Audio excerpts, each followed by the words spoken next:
This video will give you an idea of what grades 4 to 9 students experience in our virtual learning program and hopefully answer a few questions you might have at this time. So all of our learning is planned and assessed by our teachers. Students are given ongoing feedback from teachers to help guide their learning. And this is all done online through a learning management system called Schoology. Now, you're probably wondering what that looks like, so I'll spend a little time showing you our Schoology platform. This is an example of a landing page that you might see at the top of one of your courses. They do not look all the same, but will be similar to this. So here, students can easily access links to Google Meets. Some teachers also include a link to book extra support or Google Meets. This one, for example, has some set Google Meets for additional help with problem solving. Also includes frequently used websites. And then you'll also notice that there's a link for this week's assignments and a possible weekly schedule. Now, students are able to work at their own pace and have flexibility in completing coursework at a time that works best for them.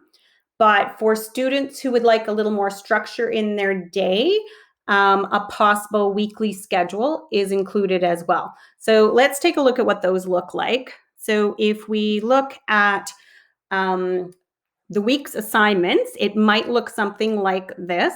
So you can see that for every subject area, all of the assignments that need to be completed are listed there. So this helps kids keep track of what they need to complete every week. Students have access to this document to help them create a more detailed weekly schedule outlining specifics for each day.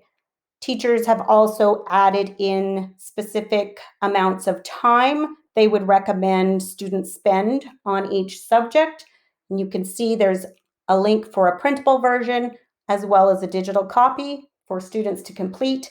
And there is an instructional video included as well to help explain how to use this tool. Our Schoology courses are clearly laid out with unit folders. Inside each unit, we have topics where students will find resources, lessons, and assessments. I'll talk in more detail about resources later and show you some examples. Now, in terms of assessment, we have 3 types of assessments, and you can see some of them here on this slide. So we have self-check, check for understanding, and demonstrate your learning. Self-checks are assessments that can be completed more than once and are often auto-marked, which provides students with instant feedback, letting them know how they're doing. Check for understandings are formative assessments where teachers provide specific feedback to the student.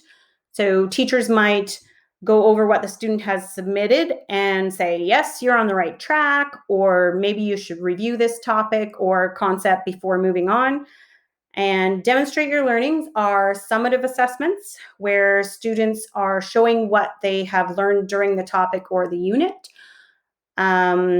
And these come in many different forms. So sometimes it might be a test, or maybe it might be a project with multiple options for students to choose from. The next few slides have some examples of learning resources and assessments, so you can have an idea what those look like. Learning is designed to be student-centered, authentic, and engaging. So you'll notice there are lots of videos and interactive activities that are embedded throughout the lessons. And we also have many opportunities for hands-on learning. This one is an example of a grade 5 science lesson on electricity and magnetism. So to start with, they would watch the video on electromagnets and how they work. The next step would be there's a book that's embedded in from Epic Books where kids would read about some of the real world examples of electromagnets. And then this is followed up with a self-check on electricity. And you can see here students can take this quiz or activity, self-check, as many times as they would like. So this would give them that instant feedback because it would be something that is auto-marked. This one's Science 9. It's a check for understanding. So the instructions are provided here for the students. And in this case, they would actually use a build an atom simulation below to complete the lab. So they would click and open up their lab document, and then they would work through this simulation online to complete that activity. This is another science example. This one was a demonstrate your learning. As a final project, they had to plan and design a community garden for their town or neighborhood. And the procedures were very clearly outlined for the students. And we had lots of different ways and projects that they submitted. So, for example, we had this one, which was they created a model to go with it of their community garden, and then they submitted the image. We had other students who just completed it in writing, but there was definitely lots of choice in how they could submit that activity.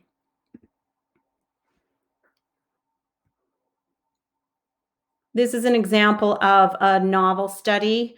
It is not a live copy right here that I'm showing you. If it was in Schoology, students are able to just click on the book on the bookshelves here, and it'll open up another page that looks like this.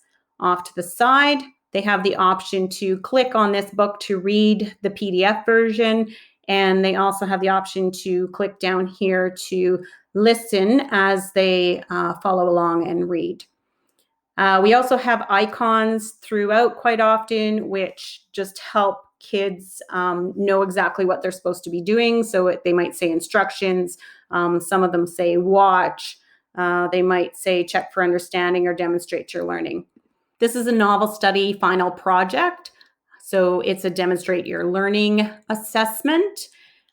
Prior to this in the unit, students would have already worked through and had the opportunity to complete a lot of self-checks and check for understandings where they received feedback from the teacher to ensure they were able to complete this project and be successful.